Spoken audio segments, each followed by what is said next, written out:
Thank you for saying that was a pretty amazing, powerful film. With the group, the West Newbury Congregational Church. And as I said, we do have a family here. They're terrific. They're doing really well. The kids are in school. But what happened was I got involved in about December. It already was well underway, but in that, the way they did, the two groups do it a little differently. But what happened with that one is you decide you want to participate, but until you raise a certain amount of money and have housing, they don't assign you a family. So that had been going on before I got involved. So just when I got in, there was some notice that people are going to be ready coming over in January. So we just went crazy and scoured Newburyport and Amesbury and Haverhill. And how do you find apartments that are fairly reasonable? It's really hard, as you can imagine, at this point in with things going on. So luckily though, I mean, it took a while, but some came through. And so we had the money. Money had gotten donated. We had some very generous donations that were terrific. So the woman leading the program notified our group, Essentia, out of Worcester, and they said, great, it'll take a couple weeks. Your family would come. You don't know how many, who, kids, whatever. Just get ready, you know. So we described what the apartment looked like, so then they could match it up with the family. So the next thing we knew, well, we have a family coming, you know, in a couple of weeks. Didn't know more than that, but we knew there was mom and dad and kids. And then we had weekly Monday meetings, and I remember this one, we sat down, and the woman was sort of in shock, and she said, I got a call an hour ago, our family's coming tomorrow. They came the very next night, landed at Logan. I think at that time they were starting to get an inkling of how many kids. I think they might have known, but that's it. They knew a mother and dad. It ended up being 5 children. So without knowing much more than that, they rounded up about 3 different cars and some vans and about 4 car seats, not even knowing, how many they were going to need. And they were getting the warm clothing because they had just come from. They spent many months in Dallas, I think, or in Texas, with what I understand, 2,000 people living in a tent on an army base.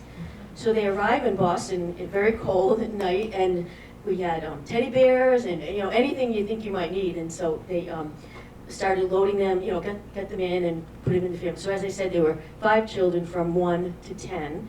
And one story I did hear was just shows that, what a strange thing that was going on. When they were putting the youngest, the 1-year-old, into the car seat, the mother didn't understand. And by the way, they didn't speak English except for the 10-year-old who had picked up a little English on the army base. So they were trying to explain what car seats were, or why this had to happen. And the woman was saying, the woman just kept saying, the mother kept going, like rocking her arms, like, I hold the baby, and well, not here, But anyway, we got him home. Oh, but the next thing was the apartment wasn't going to be ready. Forgot that part. So I said, Essex Street Inn, let's call them. And next night they had 2 nights. They were able to stay 2 nights before the apartment would be ready.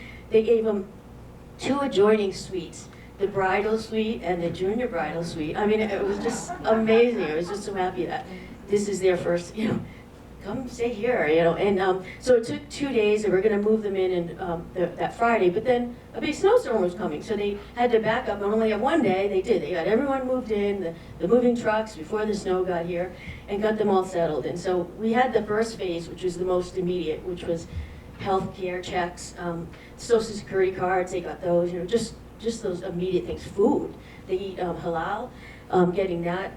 Just translation, English lessons, and there's some funny one. There's an app, so people were starting to rely on apps because we didn't have translators very often. Occasionally we'd have some, and one woman said, yeah, it didn't work that well. We were trying to communicate halal, and it came out checkered broom. So it's like, okay, so even communication, it's just different, But anyway, we get through phase 1, and I'm happy to say we've kind of gone even farther now.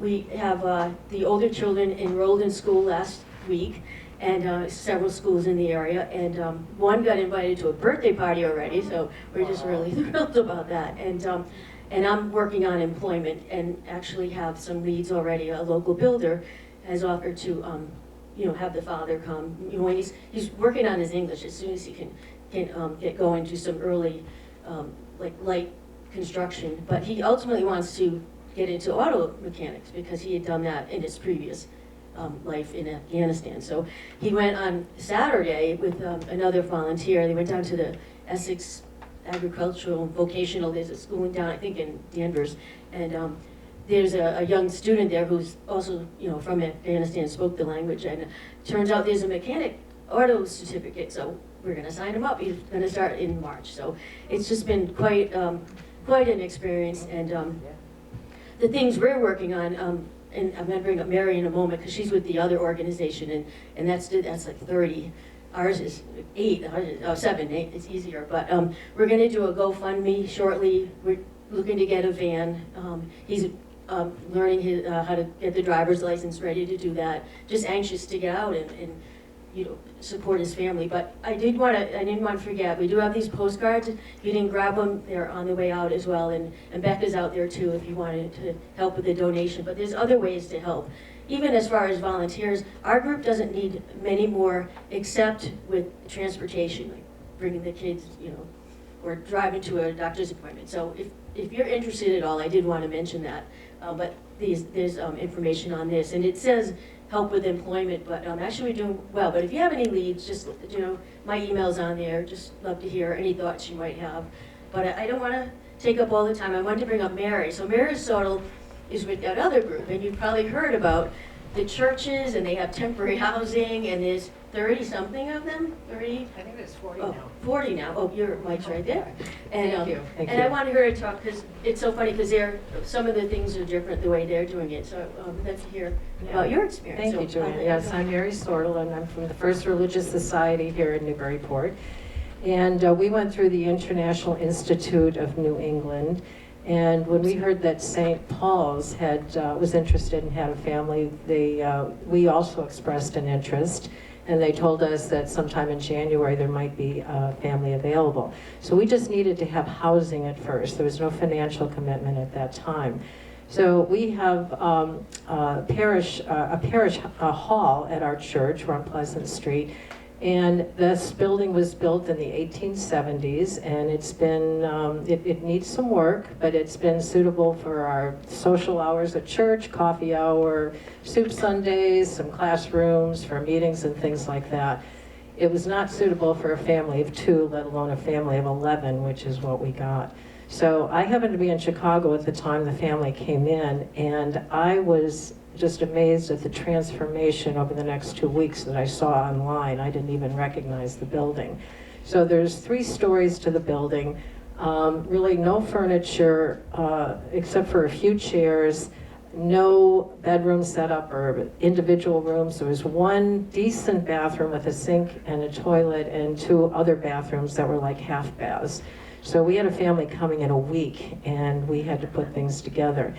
And it kind of reminds me of the story in the Bible, one of my favorite, about having 2 fish and 5 loaves of bread or something, and all of a sudden everybody got fed. It was incredible how everybody came together. We got so we have a family of 11, 9 children ranging in age from 3 to 19. We got donations for beds. We got twin beds for all the children, and then a double bed for the family.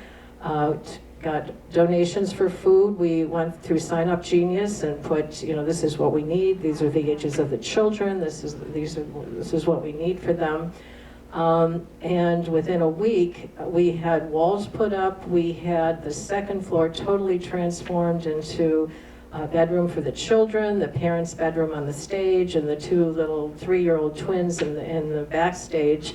And when I walked in there, when I came back and saw these beds with bags of clothes for the kids, stuffed animals on all the beds, all rugs, we wanted to get a lot of rugs. There's a lot, it's a big, big space. And so there were rugs all the floor, 2 sofas, big sofas, tables, everything you would need. Curtains had to be made for the windows, and one of our parishioners made curtains. And it was transformed into an old building that needed serious renovation into this warm, welcoming home. And it really was incredible how that happened. The family is settled in well. I did want to, we also used the translator that Joanne was talking about. What we've learned about technology is, that you can use your phone now, you can choose a language.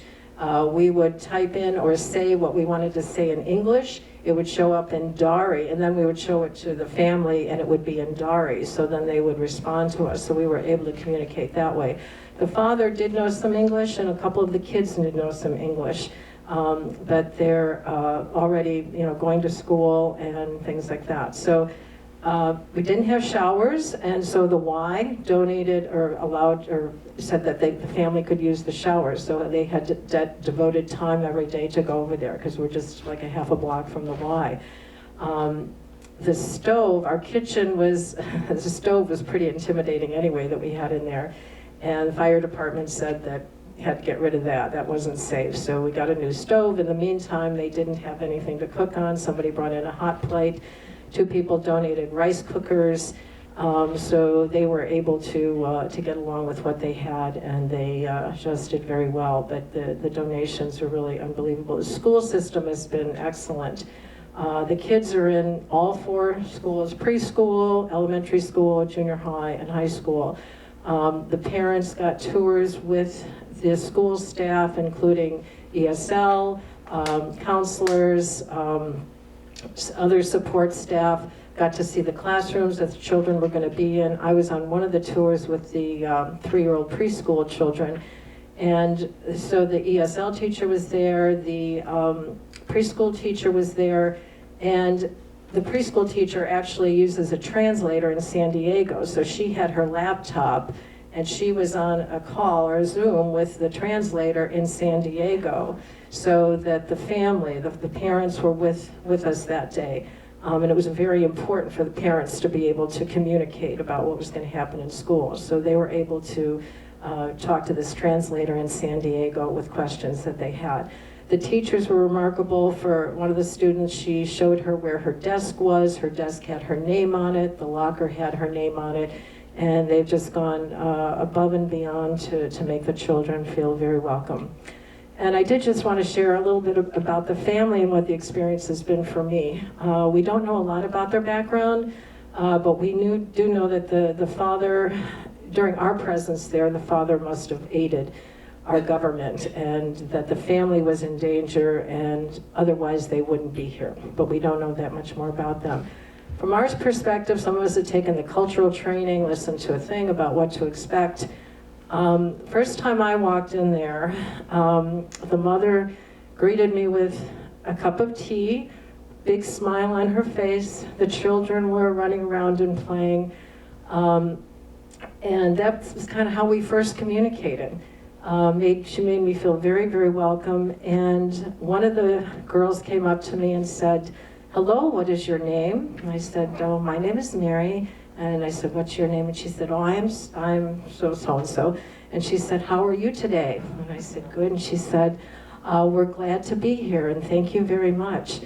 And she was the one that was making me feel welcome.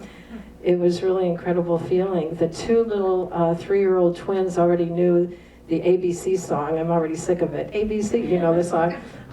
And one of them was even doing the Wheels on the Bus song.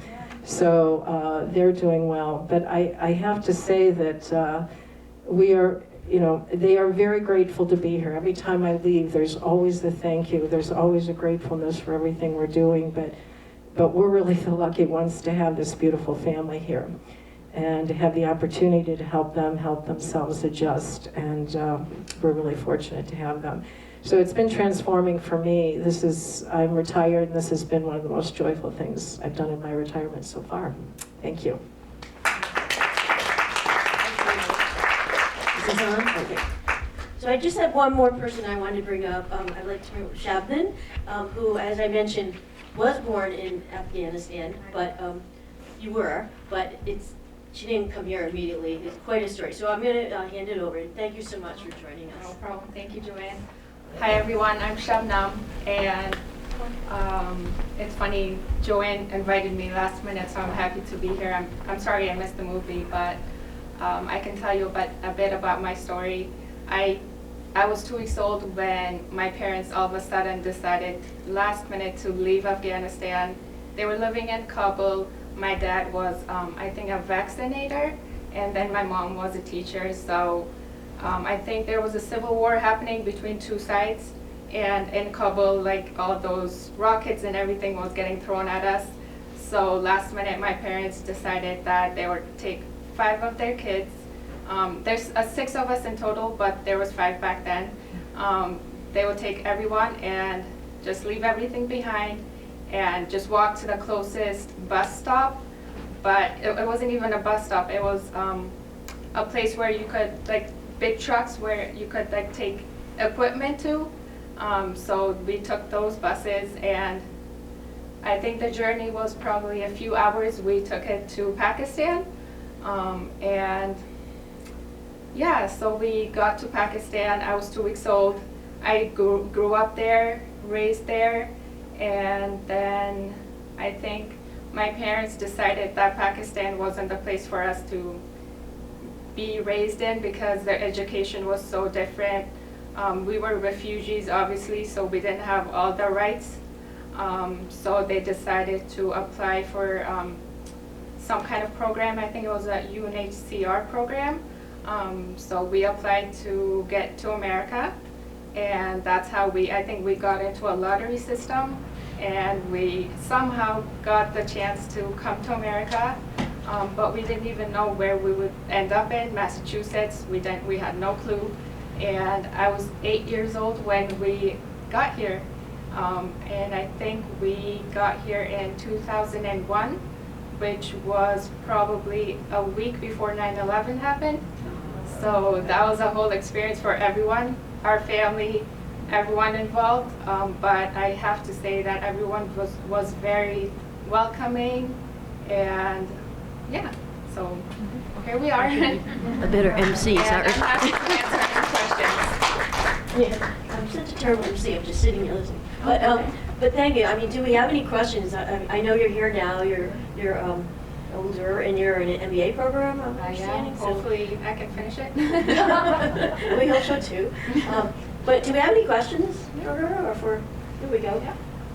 Shabnam, when you first came to America, what was the most difficult thing you remember for you when you were 8 and arrived here? That's a great question. I think as an 8-year-old, I don't know if it's a common thing, but for me it was, I think I have an old soul maybe, but I felt like I had lived a few lives before this. So I was kind of numb to everything. And also what was difficult for me was, I remember in 3rd grade, all my classmates would talk about like the simplest things, like silly things about movies, shows. And I think I was so used to just talking about things that were important and like, serious things. So I would kind of be annoyed and be like, why are they talking about silly things? Like, there's no time for that. Maybe I was a little jealous too because I couldn't talk about those things, but I think that was the most difficult for me. And I was also very shy growing up, so yeah. What town or city did you end up in? Funny enough, we ended up in Ipswich, so Oh, wow. a few minutes away. Yeah. And did you say there was a large community there? No, when we came, I think there was about 20 families who came with us, and they all ended up in Boston. So our family, I think, because we were the biggest group, I guess, they took us all the way to Ipswich. What was it like for you learning English when you came here at 8? Had you known any English from Pakistan? Yeah, that's a good question. I think in Pakistan we were given the opportunity to go to school. So we did learn some English, but not fully. And the funny thing is they teach you like British English. So when I came to 3rd grade, my teacher was like testing me to place me on the right class, I guess. And I remember I was saying the multiple choice. I mean, you know what I mean. Like, he was quizzing me on something, and then I ended up saying it in the British term, I guess, and he was kind of like, oh, that's not how we say it, so he corrected me, but I was so confused because I was like, oh, I didn't know you learned English. yeah, that's what I learned. But yeah, when I came here, I didn't really know English, but my teacher and I guess slowly watching TV slowly talking to classmates. Even though I was very shy, I wouldn't talk that much. But that's how I learned English. Are there more Afghan families in the area now, or are you? Yeah, not, I don't know about Ipswich, but there's so many in like Boston. There's a community in Malden, things like that. Do you all get together, or are you? I think we used to have like a community events like for Eid, like our Christmas, but I don't think there's many anymore because everyone's so busy with their lives, like going to school, working, but I think, yeah. Do you have any others? I'm sorry, I have another question. I have so many more things than I need, including clothes, shoes, housewares. Is there a way I can find out if I can donate things? No, that's a great question. That one of the things I was going to mention. There were some surprising things that happened to me going through this, and one was there's so much stuff out there to be donated, but it's hard. Like we were full like within a day, and I know the other group was as well. We had 3 storage units full of furniture. We thought we were actually going to try for a second family, but we're still challenged with the first one. But we tried to share, and then we heard there's another group forming in Beverly. They're going to take on a family, so we're trying to find a way to take the excess stuff we have and share it. But I think there's a bigger thing there I've been thinking about as well. It's like, it would be, I wish there was a way we could collect it all and then find a way to get it out, because there's a lot of people who need it and there's a lot of people who have it. So we're still thinking about that. Yeah, So maybe you have some way to have all the potential donors, so that when you need stuff, you know who There you exactly go. to go to. That's a great. Oh, we have a hand up. Maybe we have a, yeah, go ahead. What was your life like in Pakistan? Because that's probably some of your earliest memories. So, were your parents working there, or did you have friends, or what was it like? That's a good question. I think I remember my mom wasn't working because obviously she was working in Afghanistan as a teacher, but when we came to Pakistan, obviously we were refugees, so she wasn't really allowed to work. So she was busy raising us kids. There were 6 of us, and my dad was working. So I remember playing with the neighborhood kids, but still there was maybe some kind of like, oh, you're Afghan. Even though they were friendly, but still there was a thing about like you being refugees, not having the full rights. But yeah, because we were girls, we weren't really allowed to go outside back then. Maybe things have changed, but I remember going to school, things like that, and the education system was very different because obviously the teachers back then weren't that friendly, I don't know. So they were kind of like strict and intimidating. But yeah, that's all I remember.